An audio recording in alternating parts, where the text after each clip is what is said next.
Hey YouTube, it's GV Lone Guy. It's February 5th, 2012, and I just finished watching the response from Danny over at Starscream to my video response to his radio show. Anyway, while I was watching his video, I was just compelled to respond again.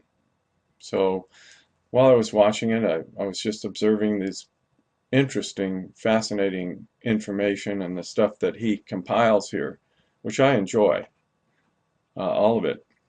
But it made me want to think about something that was, it made me want to think about all the way back to the beginning in the origins. And in fact, I think I've heard Danny before talk about tracing things all the way back to their origin. So I did a quick search for the word tree in the Bible, and I did it in the American Standard Version just simply because it's a little bit easier reading than the King James, but it's not a whole lot different.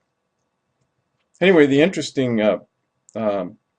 thought that came to my mind was, as I was watching this video, is there are two trees presented in Genesis in the Garden of Eden. And there's very interesting verses and references to them. So I'm going to just read a couple of them here. Genesis 1:11. And God said, "Let the earth put forth grass, herb yielding seed, and fruit trees bearing fruit after their kind, wherein is the seed thereof, and on the earth." And it was so. And the earth brought forth grass and trees, every tree for food. This is Genesis 1:29. And God said, "Behold, I have given you every herb yielding seed which is upon the face of all the earth, and every tree in which is the fruit of the tree yielding seed. To you it shall be for food." And some of you will know that I've quoted this verse in a different series of videos that I've made. Anyway, so this tree is, or rather the references here to trees for food. And let's see, I wanted to get to, I guess it's Genesis 2:16.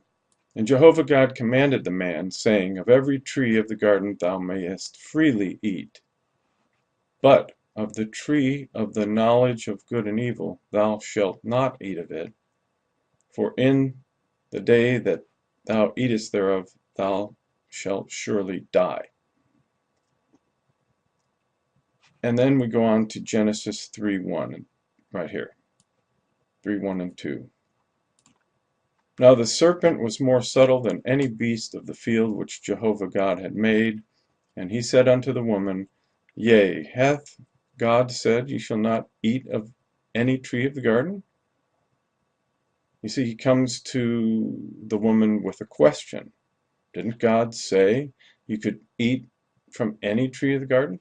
And the woman said unto the serpent, Of the fruit of the trees of the garden we may eat, but of the fruit of the tree which is in the midst of the garden God hath said, Ye shall not eat of it, neither shall ye touch it, lest ye die.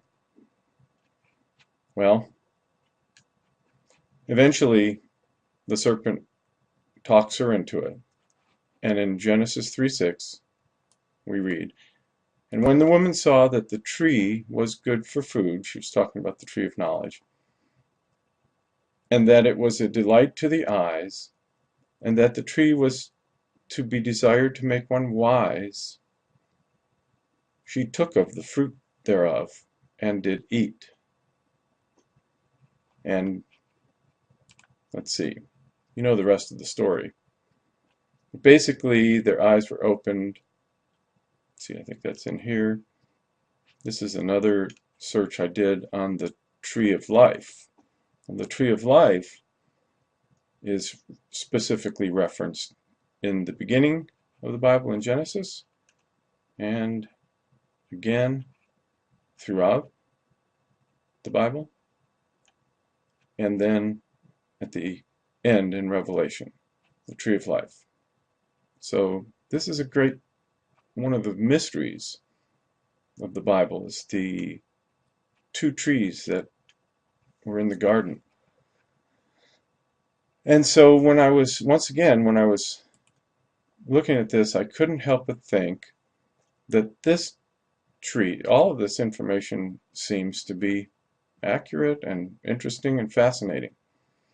But it strikes me that it is also all from the tree of the knowledge of good and evil.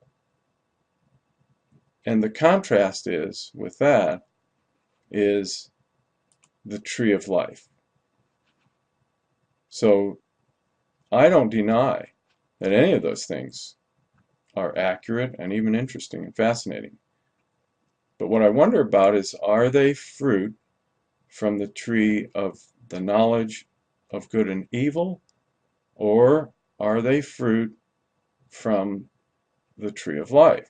So let me just quickly go through these couple verses here. Genesis 2:9, and out of the ground made Jehovah God to grow every tree and pleasant to the sight and good for food, the tree of life also in the midst of the garden, and the tree of knowledge of good and evil. Interesting. So this was a tree made by Jehovah God out of the ground, the tree of the knowledge of good and evil, and the tree of life. And unto Adam he said, this is Genesis 3:17, and unto Adam he said, because thou hast hearkened unto the voice of thy wife, and hast eaten of the tree, of which I commanded thee, saying, thou shalt not eat of it, cursed is the ground for thy sake. In toil shalt thou eat of it all the days of thy life. Now what this tells me is that it was God's original intention for man to live off the tree of life, absent toil, absent the cursed ground. We all know, any of us that have tried to grow things in the ground recognize how difficult it is to produce edible food, but how easy it is, for weeds to come in and take over.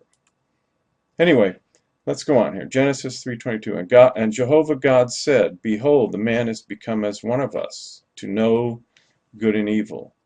And now, lest he put forth his hand and take also of the tree of life, and eat and live forever, so he drove the man out.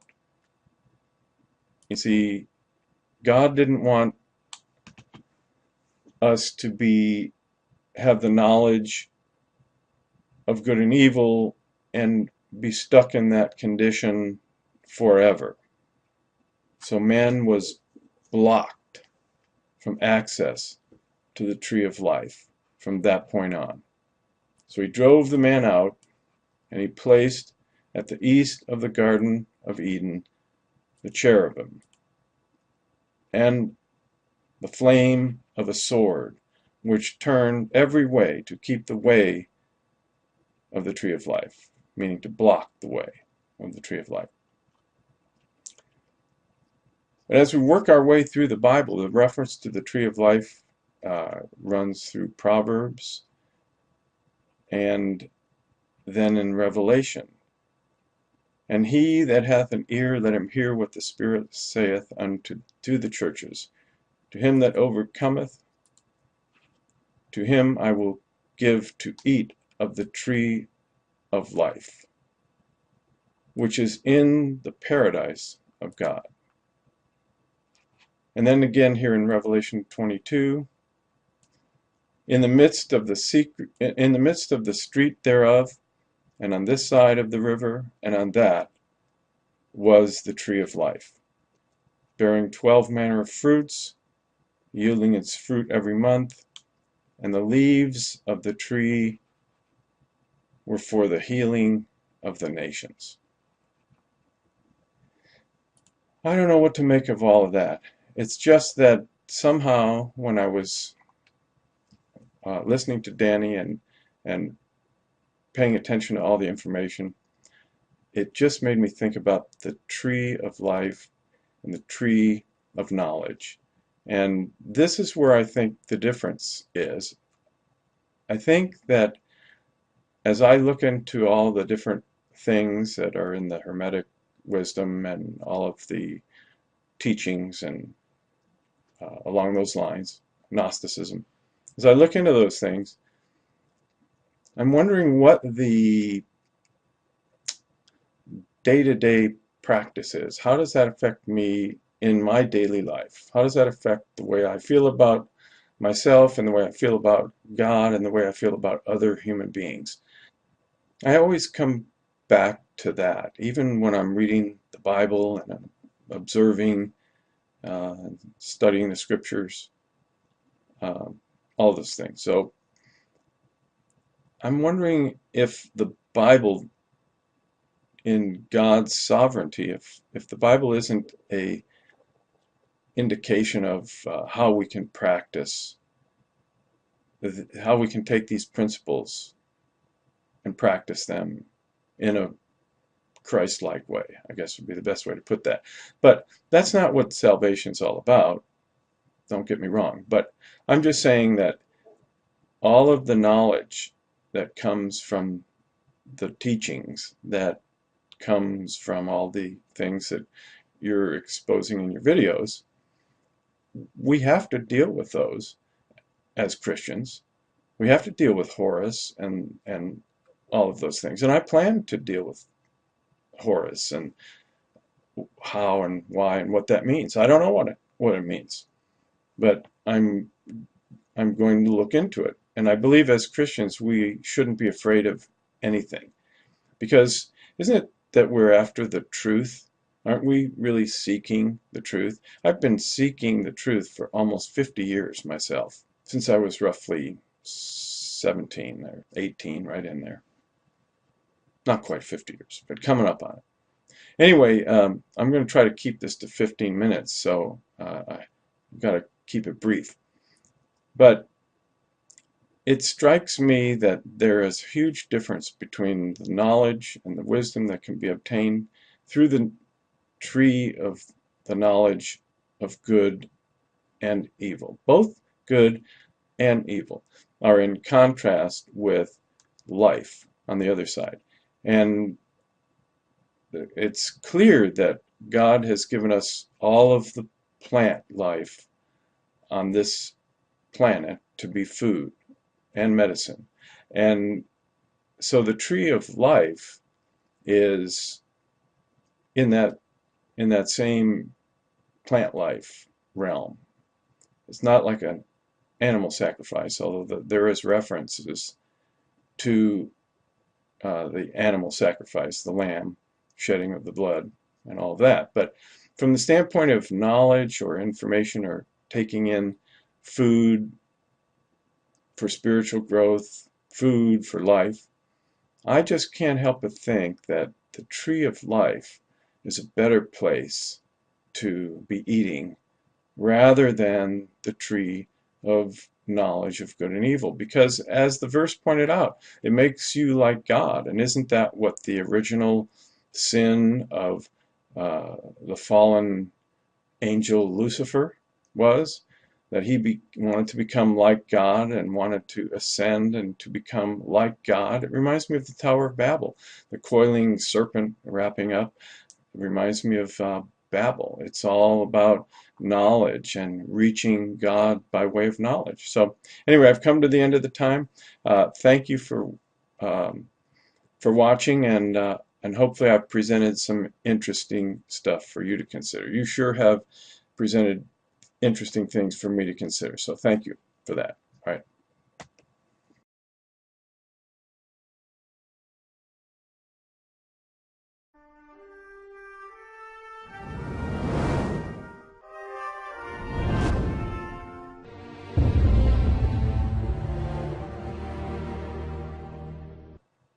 Hey YouTube, it's GV Loan Guy. It's February 5th. Compelled to respond again. So while I was watching it, I was just observing this interesting, fascinating information and the stuff that he compiles here, which I enjoy.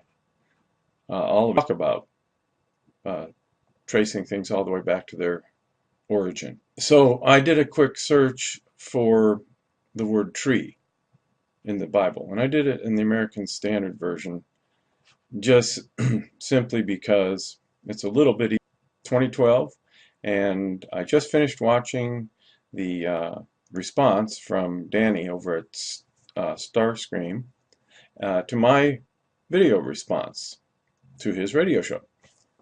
Anyway, while I was watching his video, I was just, but it made me want to think about something that was, it made me want to think about all the way back to the beginning in the origins. And in fact, I think I've heard Danny before